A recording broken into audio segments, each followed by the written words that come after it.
Ayan na, Oo, guys. ano ka? Try mo. May palaman sa loob yan, guys. Sibuyas, bawang, lemongrass, at Pinaiwan ni ate. ano pa ba? Dahil Bawang, pakilagay mo na nga sa sibuyas. loob. Ito. Nainita, napapaso. Hindi, basa ka may... Ayan, naka-preheat na ang oven. Oh, di man na. Ano, bulang to? Bulang ba to? Lagyan mo rin ng ano, tubig para hindi siya masunog. Bulang to ba? Maniwala ka sa akin. Durugin mo lahat yan, pati yung sa ulam. Ito? Oh. Ayan na. Ang sarap ng tulog ng dalawang manok. Magkatabi pa. Hindi ko yung Ito alam mo naman, sa oven. nagsasauna ba't pa? Ano sa oven? Nagsauna ba? Ano? Ano ba nalagay? Papasok na sa Ay, oven. hindi kaya? Hindi kaya?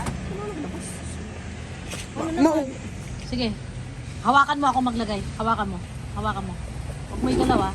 Ayan. Ning, lagyan mo ng tubig, maniwala ka. Masusunog yan. Ma, sige na. Maniwala ka sa akin. May bawang Ay! to, sibuyas. Nasaan yung cut? Hindi, Ah, sige. nandyan na. Oy, bawang sibuyas. Di man Meron na yan. Di man na, bawang sibuyas. Huwag mo itigil sa... Di man na sibuyas. Di man na sibuyas. Di man na sibuyas. Bawang. Yung sibuyas. Naka 1 hour yan, guys. Naka-set yan sa 1 hour. Bye-bye, chicken. See you later.